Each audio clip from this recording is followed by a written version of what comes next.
आप देख रहे हैं यंग बाइट्स, मैं हूं आपके साथ पूजा ठाकुर। इस समय मैं मौजूद हूं मौलाना आज़ाद स्टेडियम में और आपको बता दूं इंडिया का सेकंड लार्जेस्ट ग्राउंड ये है और इस ग्राउंड की खूबसूरती भी आपको बताएंगे और इसके बारे में खासियत जो इस ग्राउंड की है उसके बारे में भी हम आपको जानकारी देंगे।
इस समय हमारे साथ मौजूद है जम्मू कश्मीर स्पोर्ट्स काउंसिल के सेक्रेटरी नसीम चौधरी जी। सर, आपका स्वागत है यंग बाइट्स में। Thank you. सर, इंडिया की सेकंड लार्जेस्ट ये ग्राउंड है, क्या कहना चाहेंगे, कितनी इंपॉर्टेंस है यहाँ के यंगस्टर्स के लिए या सभी के लिए? जैसे आप खुद ही बोल रहे हैं कि इंडिया की सेकंड लार्जेस्ट है। जो सबसे बड़ा स्टेडियम इंडिया में है वो ईडन गार्डन कोलकाता है। उसके बाद दूसरे नंबर पर हमारा जो ये ग्राउंड है आप खुद देख रहे हैं।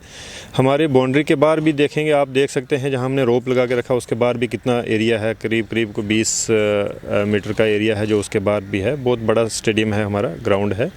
ये जम्मू कश्मीर में इससे पहले हमारे पास ऐसी फैसिलिटी नहीं थी। इस वक्त की जो हमारी J&K गवर्नमेंट है और यूनियन गवर्नमेंट जो है उन्होंने बहुत ज़्यादा इसमें इंटरेस्ट लेते हुए ये सोचते हुए कि जम्मू एंड कश्मीर में क्रिकेट का इतना अच्छा स्कोप है, बच्चे इतना पसंद करते हैं क्रिकेट को। हमारे बहुत सारे प्लेयर्स हैं जो इंटरेस्टेड भी होते हैं क्रिकेट खेलने के लिए, लेकिन अनफॉर्चुनेटली उनके लिए कोई ऐसा सिस्टम, कोई ग्राउंड नहीं अवेलेबल था जहाँ पे वो खेल पाते, जहाँ पे अपने हुनर को वो दिखा सकते। तो इन सब चीज़ों को देखते हुए गवर्नमेंट ऑफ इंडिया ने भी और हमारी स्टेट J&K गवर्नमेंट ने मिल के ये प्रोजेक्ट जो है ये हाथ में लिया और जल्दी ही ये इसको तामीर किया और आज ये आपके सामने है। आप जैसे जानते हैं ये अभी रिसेंटली ही इनाग्रेट किया है ऑनरेबल LG साहब J&K के जो हैं जनाब GC मुर्मू साहब, उन्होंने इसको इनाग्रेट किया है। उसके बाद यहाँ पे 26 जनवरी का फंक्शन भी हुआ है। आप देखें एक कलरफुल स्टेडियम है, ग्रीन टर्फ है, साथ में कुर्सियाँ जो लगी हैं, चेयर्स लगी हैं सीटिंग टियर्स पे, इतना एक कलरफुल यहाँ पे इमेज एक दे रही हैं। बहुत अच्छा, बहुत खूबसूरत भी है। सीटिंग्स कितनी है? सीटिंग इसकी टोटल को 20,000 की इसकी सीटिंग कैपेसिटी है, चेयर्स के समेत। चेयर्स के साथ 20,000 की सीटिंग कैपेसिटी है। इसमें सभी वो फैसिलिटीज़ अवेलेबल हैं जो एक नेशनल और इंटरनेशनल स्टैंडर्ड की होनी चाहिए। जो BCCI का एक जो स्टैंडर्ड है, बेसिक मिनिमम जो स्टैंडर्ड होता है, वो उसको हम कंप्लाई करते हैं। वो सारी फैसिलिटीज़ इसमें अवेलेबल हैं। उसमें चाहे सेपरेट मीडिया रूम हो, सेपरेट टीम प्लेयर्स के लिए जो चेंजिंग रूम होते हैं वो सेपरेट हैं, 2 टीमों के लिए अलग से हैं, VIP रूम है, मीडिया गैलरी है, एंटी डोपिंग एजेंसी के लिए रूम है, थर्ड अंपायर के लिए, रेफरी के लिए, वो सारी बेसिक फैसिलिटीज जो हैं वो सारी हमारे पास अवेलेबल हैं। टूर्नामेंट तो यहाँ पे कराया जा रहा है, बड़े टूर्नामेंट्स कब तक यहाँ पे करवाए जाएंगे? इसमें देखो अभी तो ये स्टार्ट हुआ है, अभी हमने इनाग्रेट किया है, तो इनाग्रेशन के साथ साथ हम अभी इसमें छोटे लेवल के मैचेस करवा रहे हैं, इंटर कॉलेज टूर्नामेंट करवा रहे हैं। इससे पहले आपने देखा CK नायडू का एक मैच हमने किया जो हरियाणा के साथ हमने यहाँ पे खेला। तो उसके बाद हमने इंटर कॉलेज टूर्नामेंट रखा है, छोटे छोटे लेवल के, यहाँ स्टेट लेवल के टूर्नामेंट हम इसलिए रख रहे हैं ताकि पिच जो है वो अच्छे तरीके से तैयार हो जाए। नॉर्मली क्या होता है कि क्रिकेट ग्राउंड तो बनता है, जो पिच है, पिच बनाने के बाद भी 2-4 महीने उसको यूज़ में लाना पड़ता है ताकि वो अच्छी पिच जो है वो बन जाए। उस पिच को अच्छा हम नेशनल स्टैंडर्ड पे लाने के लिए उसको टेस्ट कर रहे हैं, चेक कर रहे हैं, उसको खेल रहे हैं, प्रैक्टिस में ला रहे हैं, क्योंकि पिच को जितना ज़्यादा खेलेंगे, जितना ज़्यादा प्रैक्टिस में लाएंगे, उतनी अच्छी पिच बनती है। तो हम वही कोशिश के लिए हम छोटे स्टैंडर्ड के, छोटे लेवल के जो मैच करवा रहे हैं ताकि उससे पहले के जो बड़ा मैच हो। क्या लगता है युवाओं को कितना एक्सपोजर मिल रहा है? जैसा कि आपको पता है अभी तक हमारे पास कुछ ऐसा नहीं था, बड़ा ग्राउंड नहीं था जहाँ पे हमारे जो यूथ हैं वो खेल पाएंगे। अभी हम डिफरेंट लेवल की एक्टिविटीज़ यहाँ पे एंगेज कर रहे हैं। तो उसके बाद बाद ऐसा लगेगा कि हमारे जो प्लेयर्स हैं उनको ज़्यादा मौका मिलेगा यहाँ खेलने के लिए। और उसके साथ जैसे हमारे बाहर से टीमें आएंगी, जैसे अभी मैंने अर्ज़ किया कि हरियाणा की टीम आई, हरियाणा के साथ अब दूसरी टीमें आएंगी, रणजी ट्रॉफ़ी के मैचेस होंगे, CK नायडू ट्रॉफ़ी के मैचेस होंगे, डिफरेंट ट्रॉफ़ीज़ हैं जिनके मैचेस होंगे। उससे क्या होगा, नेशनल लेवल के जो अच्छे प्लेयर्स हैं वो यहाँ हमारे पास आएंगे और हमारे बच्चे जो खेलेंगे उनके साथ, तो उनको बड़ा एक्सपोजर होगा। जो खेलेंगे उनको तो एक्सपोजर होगा। कुछ ऐसा होता है जो खेलते नहीं है लेकिन ग्राउंड पे प्रेजेंट रहते हैं, तो उनको यहाँ पे देखने का मौका मिलेगा, क्योंकि वो देखने के लिए मैच यहाँ स्टेट से बाहर जाना अफोर्ड नहीं कर पाते थे। किसी को अगर बहुत ही नज़दीक है तो वो हिमाचल में स्टेडियम है, तो वहाँ पे भी जाने के लिए 1 या 2 दिन का टाइम लग जाता, आना और जाना वेस्ट होते थे। तो अब यहाँ पे ही एक तो अफोर्डेबल है, यहाँ पे घर में ही स्टेडियम है, यहाँ पे देख सकते हैं, टेक्निक सीख सकते हैं, बड़े बड़े प्लेयर्स जो आएंगे उनके साथ इंटरेक्ट कर सकते हैं, उनसे टेक्निक्स समझ सकते हैं।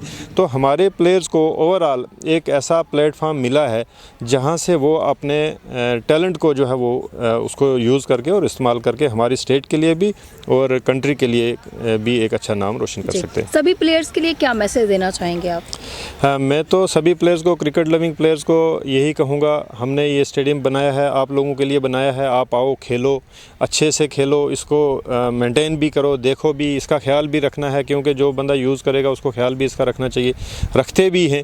तो इसको अपना समझ के आएँ, खेलें, जब भी खेलने की मर्ज़ी हो हमारे साथ कांटेक्ट करें, क्रिकेट एसोसिएशन के साथ कांटेक्ट करें, तो वो यहाँ पे आएँ, यूज़ करें। अच्छा है, हमारी फैसिलिटीज़ जो है वो पूरी एंजॉय करेंगे। इसके बाद हम और भी बहुत सारी फैसिलिटीज़ बना रहे हैं। मैं तो ये भी कहूँगा, इस स्टेडियम के अलावा जो हम बाकी वाले स्टेडियम्स बना रहे हैं, आउटडोर स्टेडियम भी बहुत सारे बन रहे हैं, इंडोर स्टेडियम भी बन रहे हैं।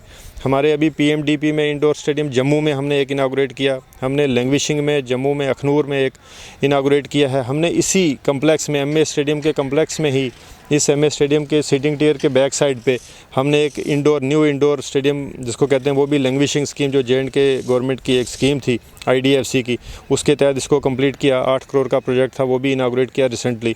तो हमारा इंफ्रास्ट्रक्चर जो है, स्पोर्ट्स इंफ्रास्ट्रक्चर मैनीफोल्ड इंक्रीज़ हुआ है, सिर्फ इंक्रीज़ ही नहीं हुआ है, हमने उनको काम करके ख़त्म भी किया है। बहुत सारे प्रोजेक्ट्स जो है हमने पब्लिक यूटिलिटी में डाल दिए हैं, रिसेंटली इनागोरेट किए हैं। बहुत सारे, अभी आप जानते हैं कि यूनियन मिनिस्टर जो हैं उनका पब्लिक आउटरीच प्रोग्राम था J&K के लिए, स्पेशल प्रोग्राम था, पहली बार हिस्ट्री में वैसा हुआ। तो उस आउटरीच प्रोग्राम के तहत हमारी बहुत सारी एक्टिविटी जो इंफ्रास्ट्रक्चर हैं अक्रॉस 20 डिस्ट्रिक्ट्स, वो उनको इनागोरेट किया गया, पब्लिक यूटिलिटी में वो डाले गए। हर एक एक्टिविटी में पब्लिक उनको यूज़ भी कर रही है, उसमें इंडोर भी हैं, आउटडोर भी हैं। उसके अलावा भी बहुत सारे ऐसे हमारे प्रोजेक्ट्स हैं जो JK IDFC स्कीम के तहत, जिसको हम लैंग्विशिंग जनरली बोलते हैं, लैंग्विशिंग स्कीम के तहत जो काम चल रहे हैं, वो भी बहुत सारे कंप्लीट हुए हैं और बहुत सारे कंप्लीट हो भी रहे हैं।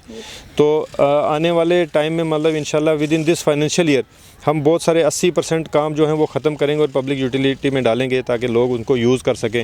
तो इतने सारे प्रोजेक्ट्स जो हमने लाए हैं, तैयार किए हैं, पब्लिक के हवाले किए हैं, तो उससे हमें एक चीज़ देखने में मिलती है कि हमें रिस्पांस पब्लिक का बहुत अच्छा मिला है। पहली बार हम देख रहे हैं पब्लिक का बहुत पॉजिटिव रिस्पांस है, मीडिया का बहुत पॉजिटिव रिस्पांस है।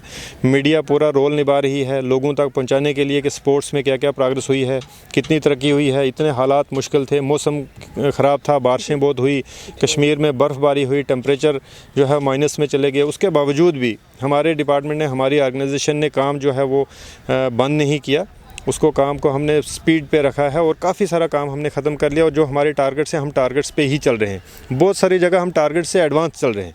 तो ये बताते हुए भी खुशी की बात है कि हम टारगेट पे हैं या टारगेट से आगे चल रहे हैं, हम पीछे किसी पे अभी तक नहीं हुए। इतने मतलब हालात जो हैं ख़राब होने के बावजूद, हालात मतलब मौसम के हालात भी जो हैं वो ठीक नहीं हैं। हम जब टेम्परेचर कम हो जाता है तो हम कंक्रीट का काम भी नहीं कर पाते थे।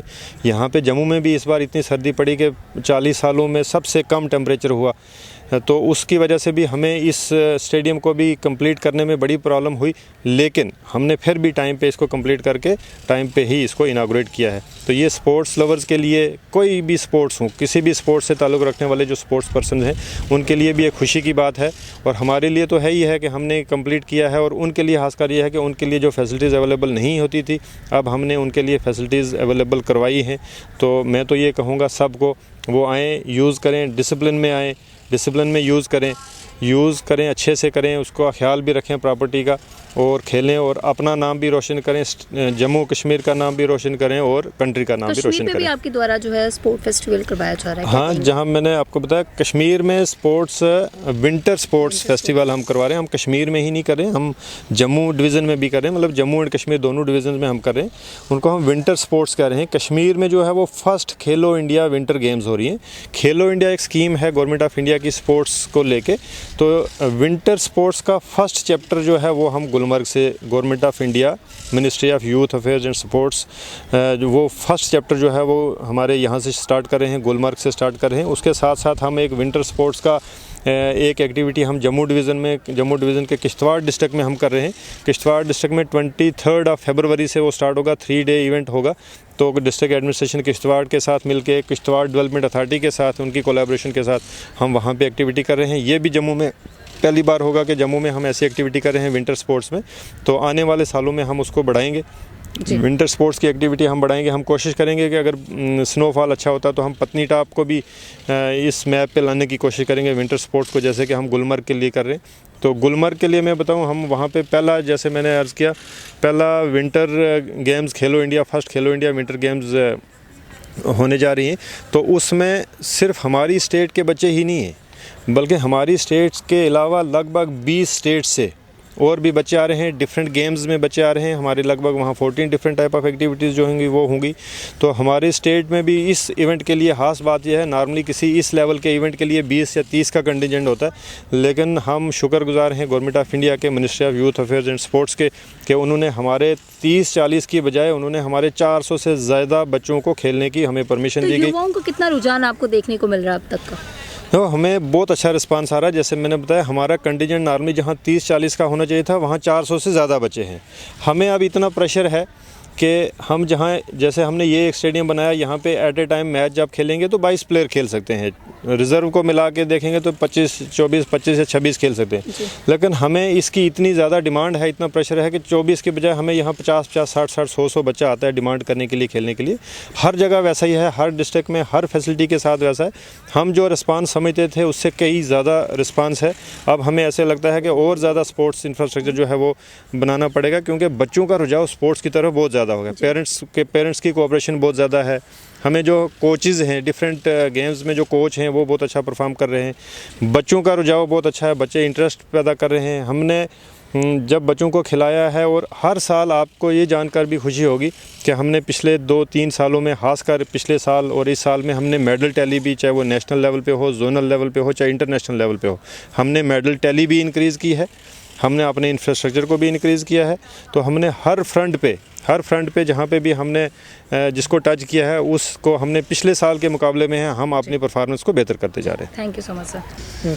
तो जितने भी क्रिकेट लवर हैं उनके लिए काफ़ी अच्छा इनिशिएटिव जो है गवर्नमेंट ऑफ इंडिया द्वारा लिया गया, और जिस तरह से मैंने आपको बताया, ये इंडिया का सेकंड लार्जेस्ट ग्राउंड है, जिसमें बढ़ चढ़कर युवा जो है पार्टिसिपेट कर सकते हैं, क्रिकेट गेम खेल सकते हैं, और अपने घर के साथ साथ अपने देश का नाम भी रोशन कर सकते हैं। अगली अपडेट लेकर फिर मैं हाजिर होंगी, तब तक के लिए आप देखते रहिए यंग बाइट्स। वीडियो जर्नलिस्ट अभिषेक के साथ मैं पूजा ठाकुर, यंग बाइट्स जम्मू।